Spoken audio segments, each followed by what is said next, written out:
So first off, we've got Dana Ferguson, who's the politics reporter for Minnesota Public Radio. Oh, there's a buzz.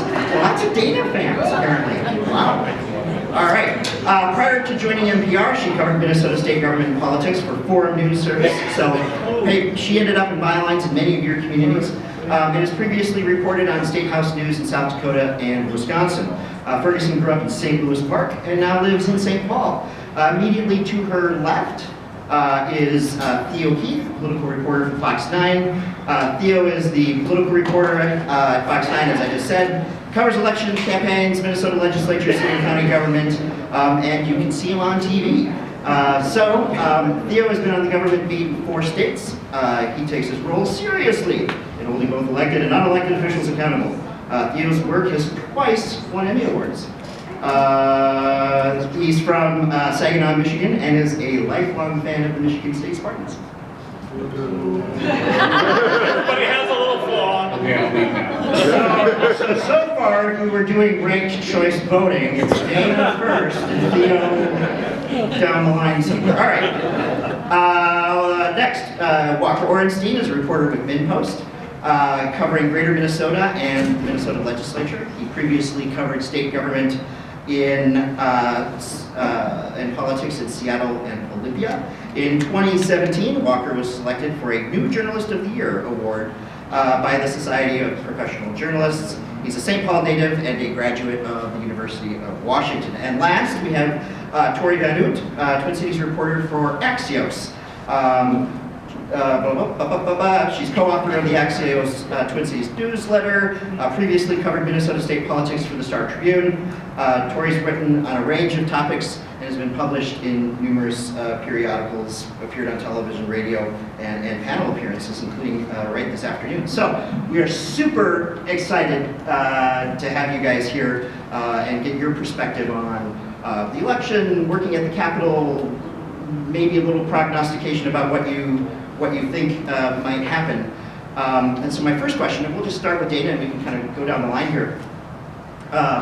So I think by and large, at the national and state level, conventional wisdom got things wrong in terms of how the election would turn out. I think there was a lot of speculation, discussion, assurance and comfort that the Republicans were going to win majorities both at the national level and at the state level. And so, maybe speaking from the state perspective, how did everybody get everything so wrong? Good question. We came in and we saw your slide, sort of echoing that question about how did we get this wrong. But I think, everybody anticipated this red wave to come, and that didn't quite materialize in the way that Republicans expected in Minnesota. And in fact, there was a little bit of a blue wave that came through. I know you've all been talking about that today and what that's going to mean for you. In terms of how we got it wrong, I think the polling didn't quite get there, and the issue of abortion access was big on people's minds, and that didn't necessarily come through in polling. And I guess that makes sense. It's a pretty personal issue to talk about with a total stranger on the phone. So I think that was a big driving factor for a lot of voters, and that influenced the way they voted. All right. And now Theo can talk about Yeah, Theo. Well, in terms of polling, we interviewed a lot of voters on election day, and I could tell by 5 and 6 o'clock that they were saying things that I wasn't totally expecting. Of course, we heard about inflation and the economy and crime, things that we expected to hear a lot about. But they were also telling us about abortion, something, we've seen. And then we heard about voting rights and democracy. And that should have been probably the first sign that, the race was going to be a little different than what we had expected. I think a number of us had, and the polling confirmed this. I don't really do my own predictions, but I do rely on the polling to some degree. And if you took, what I think the general expectation was, every race went toward the Democrats by maybe 2 or 3 percentage points, toward the left from what was expected. If you took all the polls in combination, you're talking to people, it seemed like every race was 2 or 3 points further to the Democrats than what a lot of people had expected, including the parties. And so I think the upshot of that is you've got a House majority, a state House majority that's somewhat surprised to be around still. And you have a new Senate DFL majority that's very surprised to be there. And in fact, the upshot of that is they still they're going to have to figure out what they can pass. They do not know, and we'll talk about that a little bit more. I suppose as the hour goes on. Couple of thoughts. I think that the campaigns themselves, like the House Republican campaign, for instance, was pretty bullish about a lot of seats. You could see spending from interest groups and stuff on a lot of suburban seats that were, you know, when I looked at them, it might be like Biden plus 15 from 2020. And I think that they really thought there was going to be a lot more change in the suburbs than it turned out that there was. I think that they thought there was just more swing ground to be had, and I think as our political realignment continues marching on, there just wasn't as much change in that as they anticipated.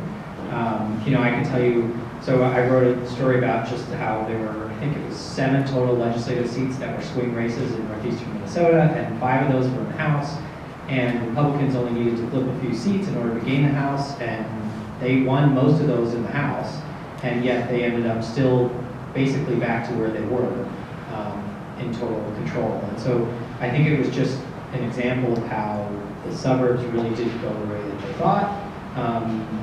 You all mentioned, you know, the issue of abortion turned out to be bigger than anticipated. And I just thought it was super interesting, like, you know, all summer Republicans sort of started backtracking quickly on that issue, and I think they thought maybe that would help them, to the point where Kurt Dowd was telling my colleague here at Callahan, like, we basically won't touch the issue of abortion if elected, which, you know, even when that issue wasn't really up to the states in the same way, you know, House Republicans were passing legislation on abortion a lot. So when they were in power previously, or they were proposing it when they weren't in power. And so that was kind of, you know, shocking. Maybe should have been a sign to us that it was resonating that significantly. But it did feel for a time like abortion had just kind of petered out for a little bit. That the anger over it had kind of subsided, but I guess in the end it really didn't, and I think that took a lot of people by surprise. So yeah, our polling, I will say we did some polling, and we found a suburban mood that was much more sour on Democrats than really did turn out. So our polling in that regard, our polling overall was decent, but that particular piece of it was just flat out wrong. And I think, you know, even in, like, I was looking at the Attorney General's race, you know, there wasn't like some huge pro-Minneapolis, or, you know, Minneapolis, Ellison, Keith Ellison wave that came in and saved the day. And certainly in the legislative races, that's not really possible.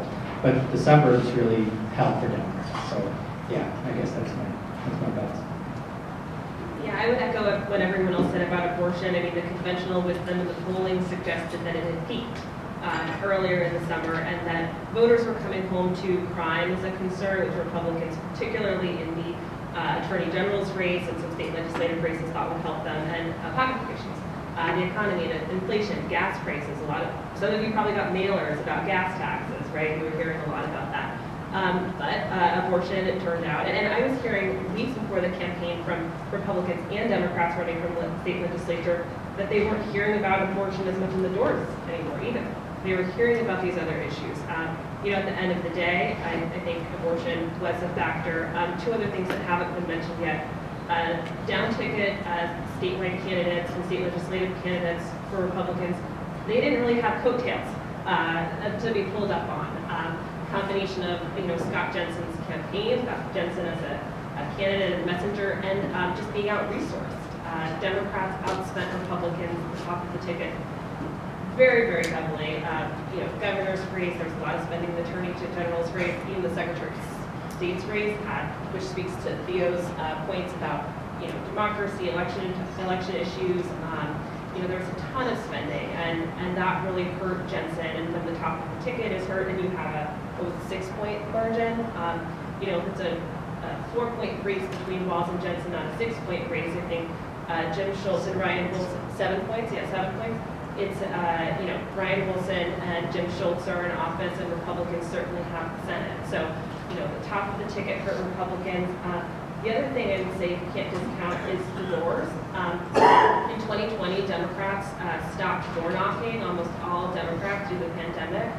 This year they were back, and Democrats typically have an advantage because of their party infrastructure, staffing, volunteers, the unions. Senate Democrats alone said they knocked over 500,000 doors this time, 40,000 in the final days of the campaign.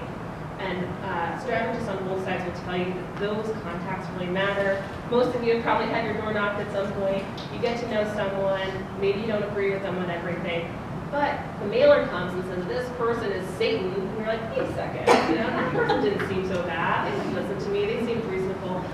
So I think that made a huge difference. I mean, Republicans were knocking too, but in 2020, when Democrats narrowly lost the Senate, they were not on the doors. And if you talk to Ken Martin, the party chair, if you talk to strategists, they say that wasn't a mistake. We think we made the right choice from a public health view, they felt, but that it was a political, real harm to them. So, I think that doors and the operation that the Democrats had for getting out the vote, everyone in the legislative seats and in the cities, you also saw a really, really concentrated effort with Keith Ellison's campaign, Ilhan Omar's campaign, and Mary Moriarty's campaign, turning out progressives and students in Minneapolis, and that also helped the Democrats statewide. So, a lot of data points there, sorry. Yeah, well, no, that's excellent, and I think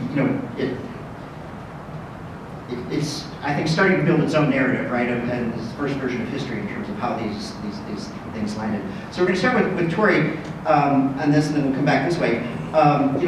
I'd be curious to know, and maybe based on Theo's comments, there wasn't, but was there in the weeks leading up to the election, any sense or anything that you felt through your reporting that maybe suggested that things weren't going to go with the narrative, or was it just really kind of a thunderbolt, like certainly it was for me on Tuesday when the results came in? There was the polling towards the end that showed Governor Walz having as wide of a margin as he had.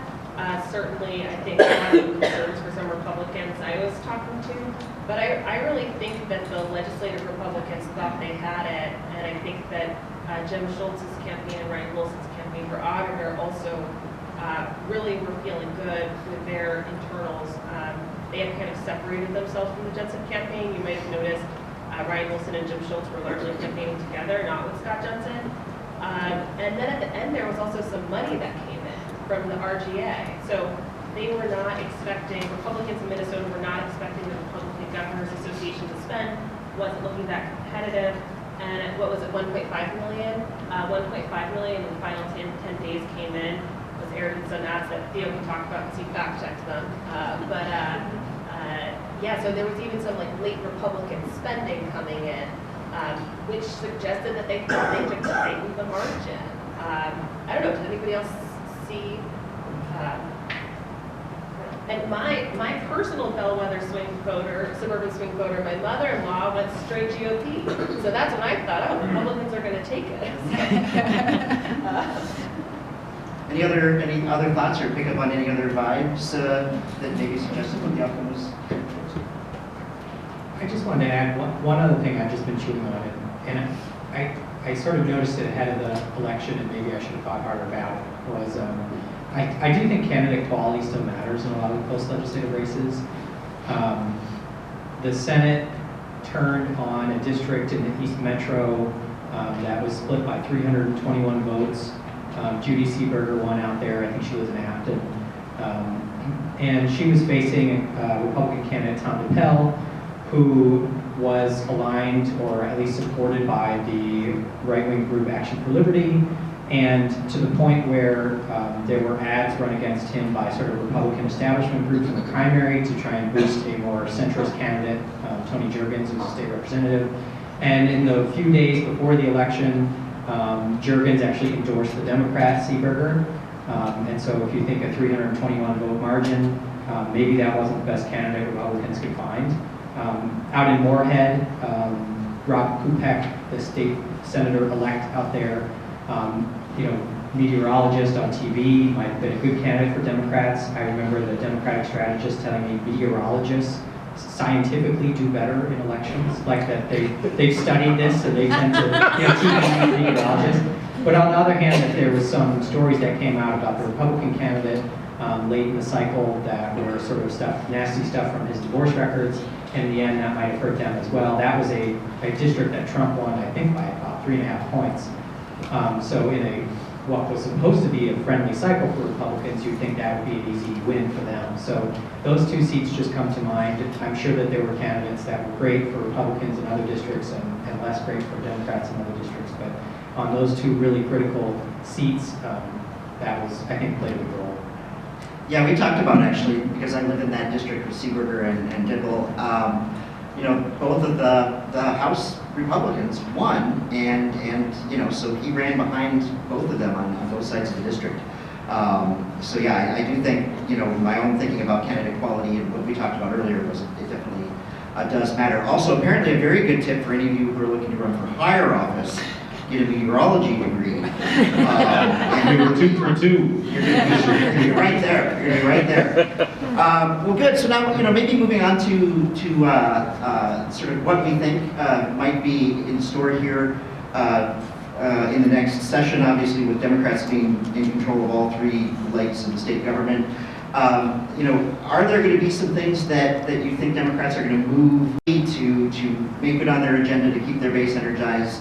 All of that sort of thing. What do you think the first month or 2 of session maybe holds in store? And we can start with you. Well, 1, because I'm holding the microphone, and 2, because I did interview this morning Speaker Melissa Hortman and the incoming Senate Majority Leader Kerry Dietzig back to back. And it was interesting, both the issues that they talked about and then the way they talked about the issues. You have a speaker in Melissa Hortman who is very comfortable with her caucus. She knows where they are. She's quite confident in the bills that they passed the last 4 years and will be able to again pass the next 2 years. On the other hand, you have a new incoming Majority Leader in the Senate, Kerry Dietzig, that does not yet know her caucus fully and what they will support. And so on issue after issue, I asked, each of these lawmakers, from abortion to marijuana legalization to rebate checks, Social Security income tax, elimination. And you heard 2 different answers. You heard a speaker that was giving some pretty confident answers. On abortion, she said, we definitely have the votes to pass a bill that's known as the PRO Act that would essentially say that a person has control over their own reproductive health care. Some would say, well, that's already a constitutional right in Minnesota, based on the 1995 State Supreme Court ruling in Doe v. Gomez, but they think that this double safeguard is important.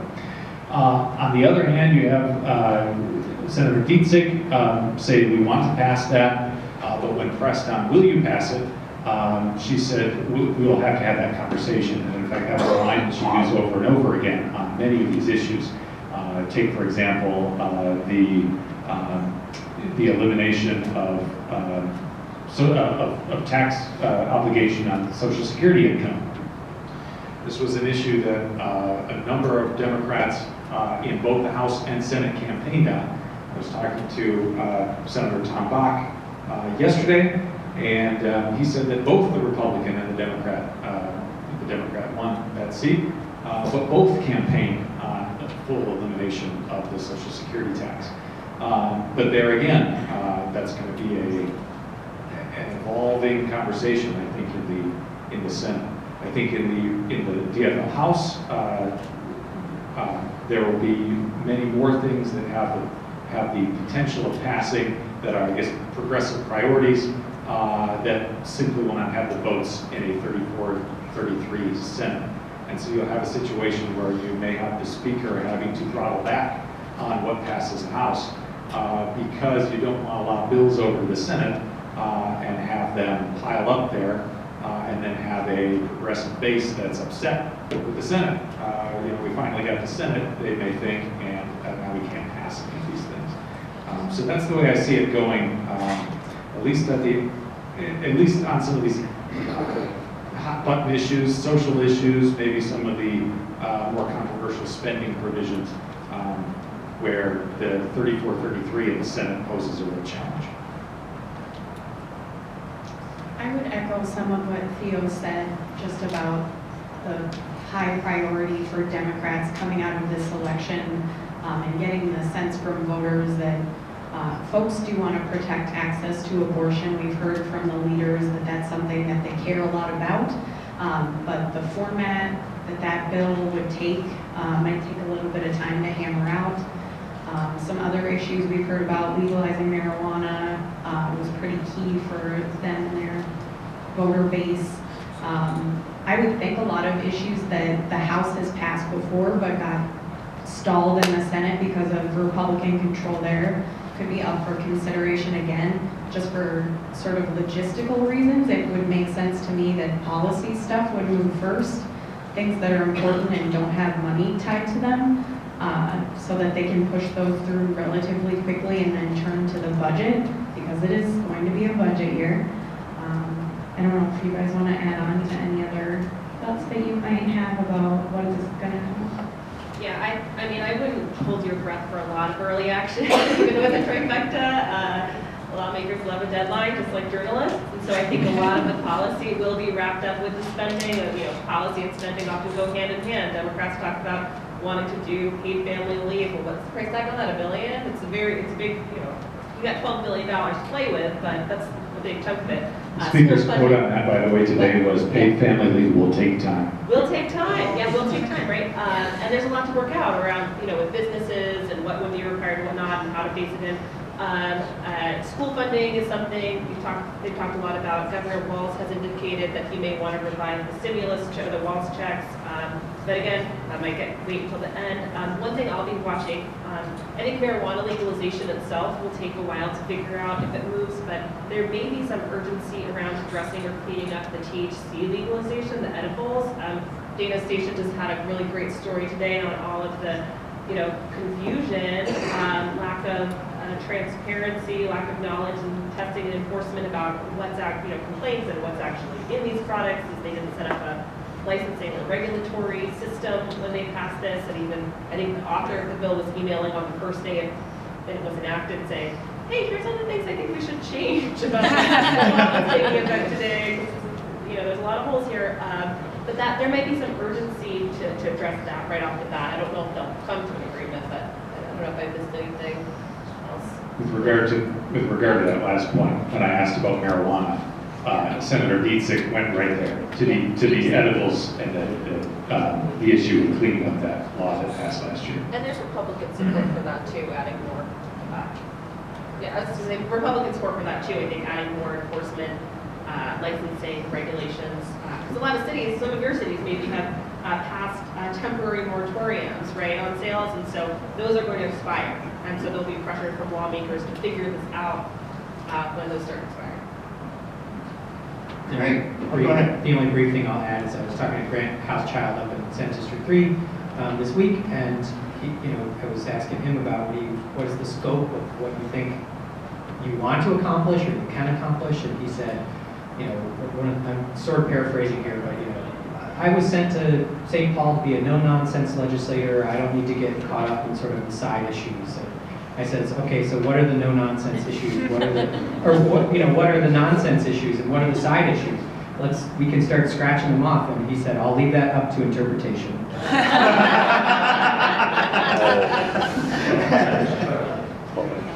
He's cagey.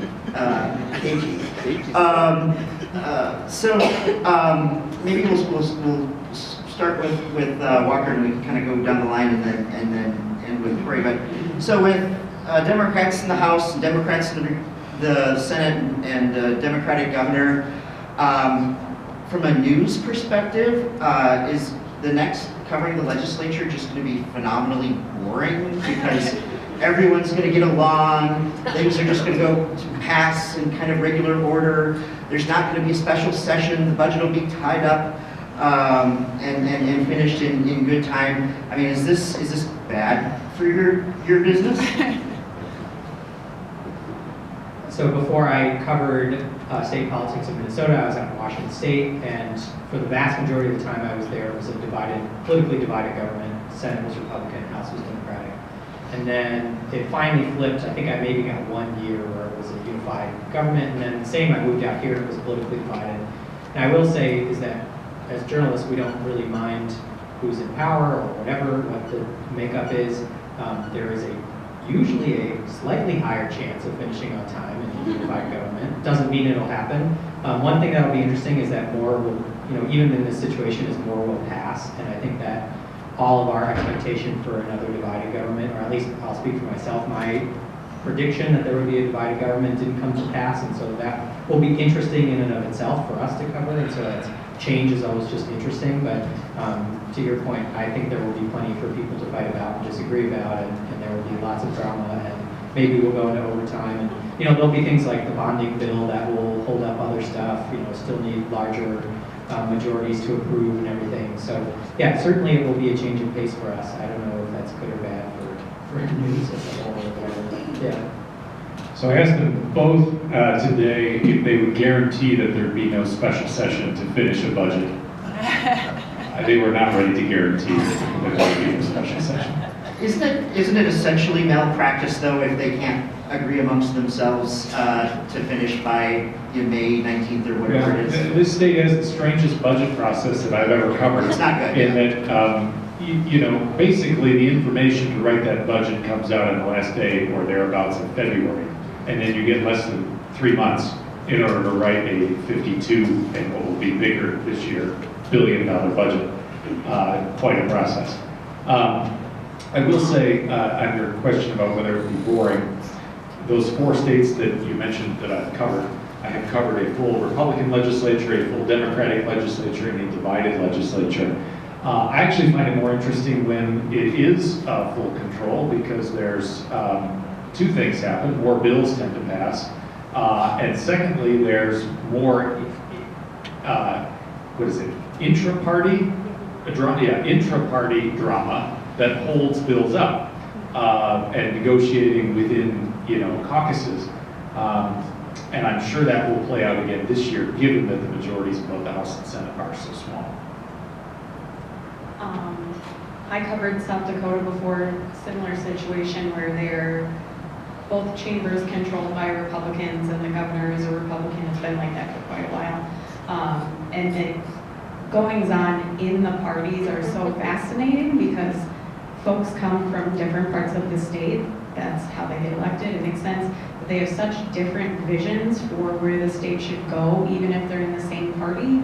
And with the narrow splits that we have coming into the legislature, that's going to mean a lot. It could be the difference if one person decides this is not a proposal I can get behind that could change the course.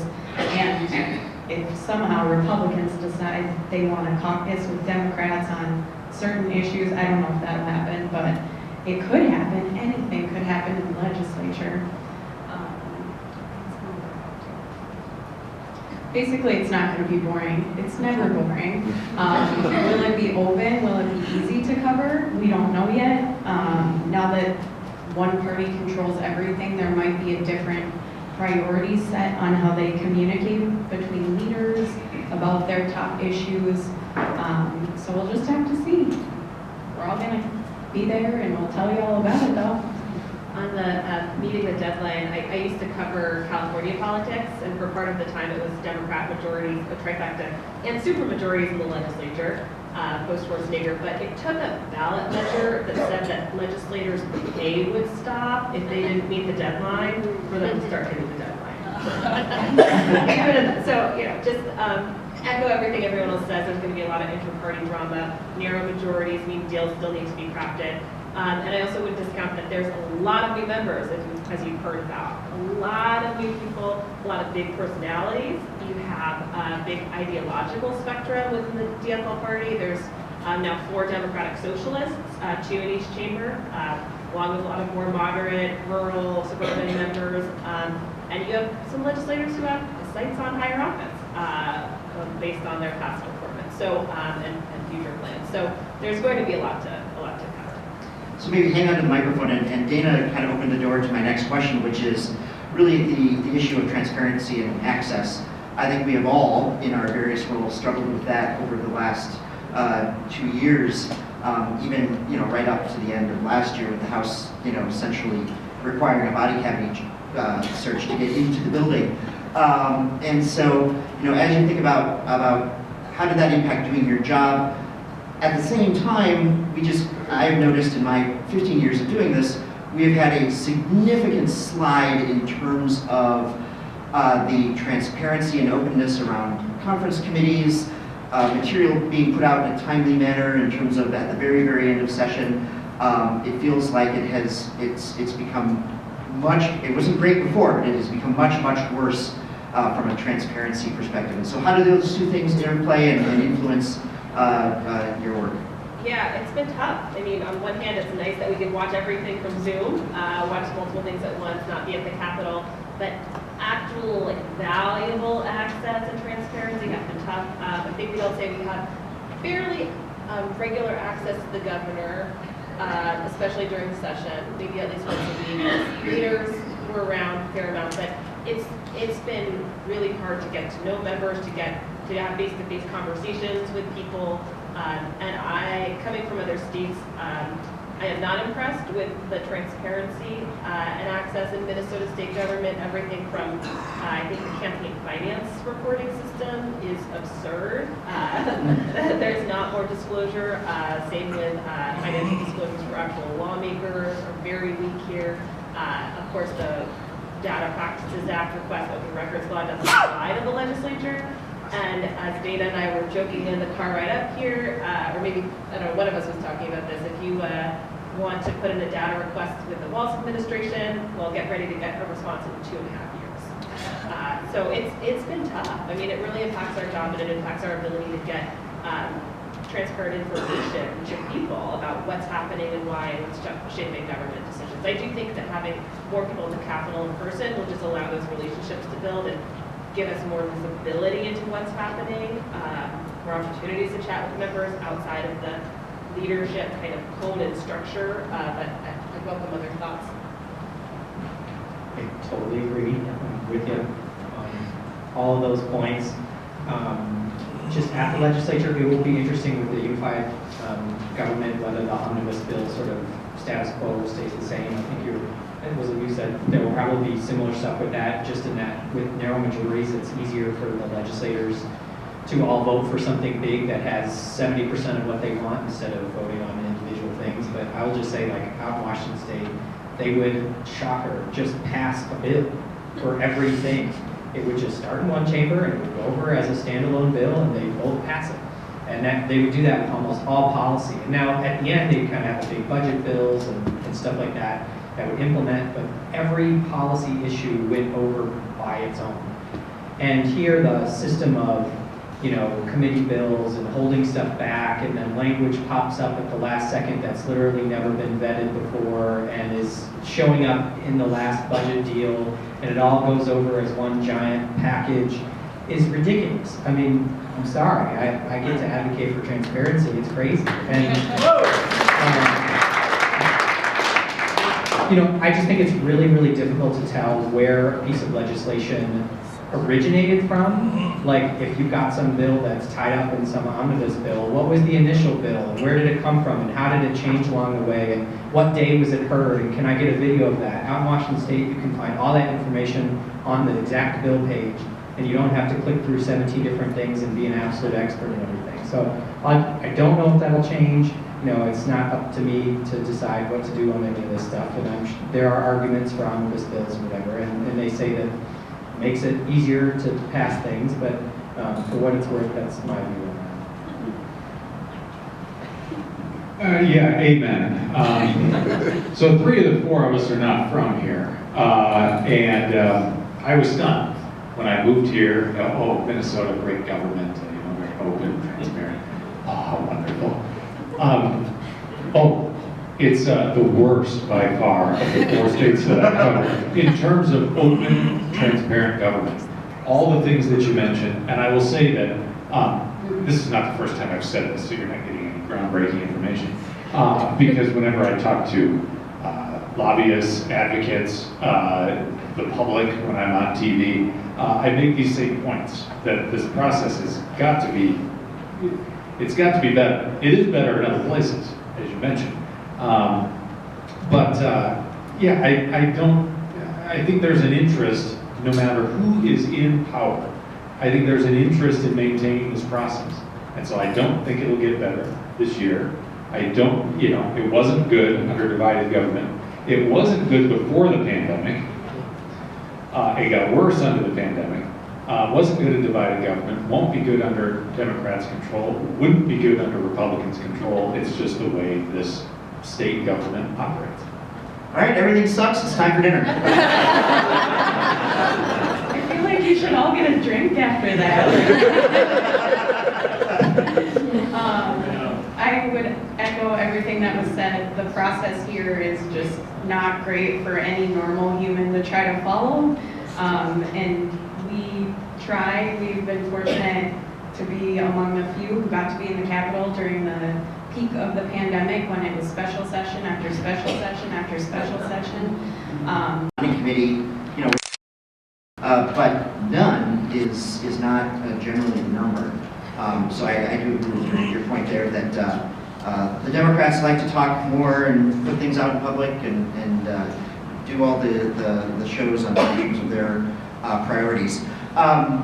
One more question, and then we'll turn it to the audience and see if they have any questions. But so I think one of the things that I think I have to do as a lobbyist and you have to do as journalists is press on legislators, be a little assertive and persistent, and maybe critical, or there may be just things that they do that you report on that portray them in a negative light, not because you're trying to portray them in a negative light, just because their own actions put a negative light on them. And so in terms of maintaining relationships and such with lawmakers, how have you found to the best way to walk that line? We'll start with whoever wants to start. How about that? Hope they have thick skin. Kidding, I don't know. I mean, we try to have good professional relationships. I think similar to probably being on a local government or lobbying side, we're all just doing our jobs here.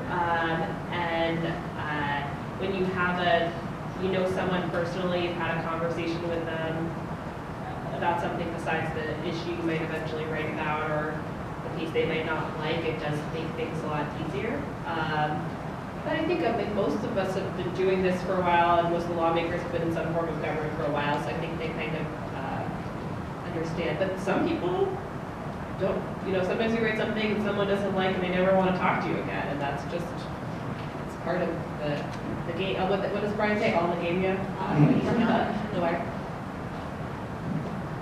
I guess just personally, I just try and go absolutely out of my way to help people understand that I'm operating in good faith, that I really want their input on my story, and that I genuinely want to hear what they have to say, and that I'm accepting that there's, gray area in everything, and there's, it's not one side of one story. It's like, it's complicated, things are complicated. We always like to say in the post, it's complicated. And so for me, that's just really big. It's just, look, I'm here, I want to listen to you. I want you to call me back, and I want your input and all that stuff. And if it's a negative story, this is kind of a crude metaphor, I don't know, but one of my old editors used to say, don't stab people in the back, you got to stab them in the front. And that doesn't mean we're trying to stab anybody or we're trying to screw anybody or anything, but what it means is that there are no surprises, they understand what's coming, they have full input in the story. So if it's something that, whatever, maybe they got arrested or whatever, and you're writing about that, that's a negative thing, but they've got a chance to at least respond or have the opportunity to respond and just genuinely give input and understand, the full scope of the story and stuff like that. So, yeah, that's what I'm saying. With journalism being as, what would we say, as maligned in the last few years as it has been, I have taken on the last few years of my career this approach, to your point, about going out of my way to explain the reporting process, why I want to know things.